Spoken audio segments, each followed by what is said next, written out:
I'll tell you a drunk story from when I was a young fella. When I was about 20 years old, I got really drunk I was going to university in Perth, Australia, which is just a city in Australia. And I was going to university, and I went out, and I think I'd first started doing gigs. It's like I was like on gig number 8 of my comedy career, and I met these Irish birds who, all for the crack and the do type of girls, and they were a bit of fun and like real Irish people, not what American people call Irish. So anyway, so we all go out, we get drunk.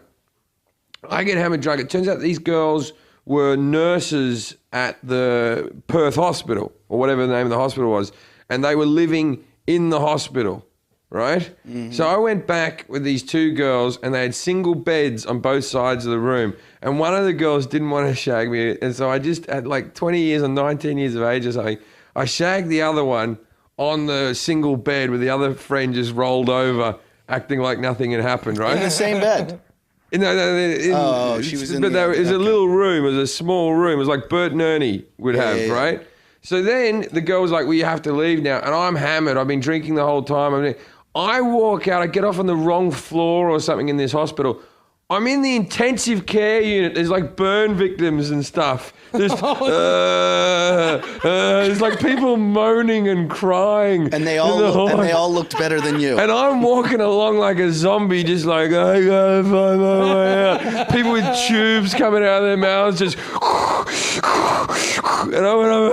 So eventually I find my way out of the hospital either like 2 or 3 in the morning. There's a big roundabout. A lot of hospitals have like a big grass roundabout where the ambulances drive in. I walk out. It's about 5 in the morning. It's about to get light. I'm so drunk, and I took a heap of ecstasy as well, if I remember rightly.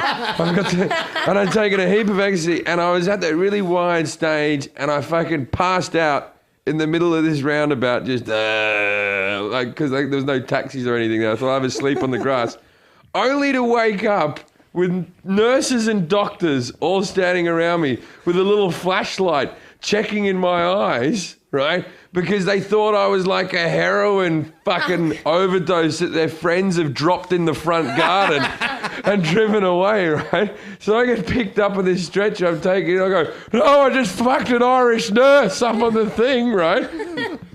One of the nurses is the other nurse that was sleeping on the other bed. Oh, God. And she didn't want to own up, so she sat there while they did tests on me and stuff and didn't defend me or anything. In the end, because Australia is such a wonderful place and they have medical care over there, the hospital paid for my taxi ride home and gave me a voucher when I got back. Every time I hear these stories, they do. It makes me so fucking sad and upset. It's like What? No, that they paid for his taxi ride home. Or that he fucked a nurse. No, that's... Did it make you sad that I had sex with someone? Was that what I was saying? No, I was actually just wondering whether or not the girl was either horrified or masturbating in the other bed. Because we know you'd be over there. I think she was... Because that'd be masturbating. I think she was just drunk and she had to get up for work early and she was trying to sleep. Those medical professionals. But I remember that they were living in a dormitory thing, so they didn't have their own bathroom. So I had to wash the juices off myself in like a very communal shower. And it was just the women's dorm and I was not meant to be in the building. And it was horrible. I don't black out. I get it's almost like I'm living in a dream. I get so fucked up that I see it all happening. I remember it the next day, but I had no control of it. Yeah. Like I do things that are really horrendous. Like when I was with Glenn Wool in New York and Glenn left. Remember when he left his wallet or something? And I had to get it. Do you remember this? His passport? And I had to, we were drinking so much tequila. It was the night Greg Giraldo died. And we were drinking Patron. Oh, I remember that. I remember you rang me up. Dude, you did that this recently? You went like... Yeah, I went into McDonald's. No, the other time Greg Giraldo died. I went into McDonald's and late at night after I'd been drinking all this Patron, and these Spanish guys were yelling at the Mexican guy behind the counter, and they were like yelling at him.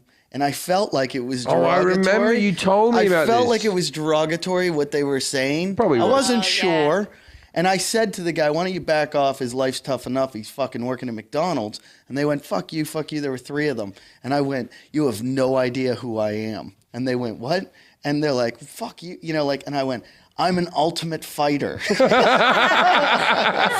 And they were like, what? And I'm like, I'll fuck you. And the guy goes, you don't even know what we're saying. And he goes, do you speak Spanish? And I go, sí.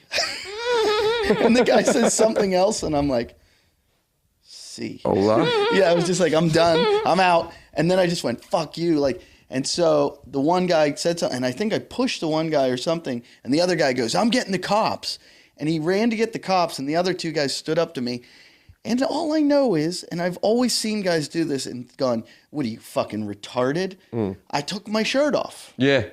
And tried to fight them, and they just ran away, kind of like, it wasn't that they were afraid of me, it was like when you see the crazy homeless guy in the street. Sure. Where they just went, who the fuck is this guy? Speaking of crazy homeless guys, Yeah. Jason. That's a trademark redneck move, the shirt off. Yeah, I don't know shirt why I off, did it. Yeah. That's like Kentucky, Ohio. I saw a lot of that, the shirt off. When I was a teenager, when you used to take ecstasy was big in Australia. A lot of people would take their shirts off in the nightclub. Now I've always had a flabby. Even when I was thin, even when I was a thin person, I had like just a soft body, and like Doughy. that. And I've always been doughy, right? And I would, if I got enough ecstasy into me, it would be like fucking shirt off. I'm the sexiest man in the world, and I doof, doof, doof, doof. Hello, ladies. This was back when ecstasy was fucking good.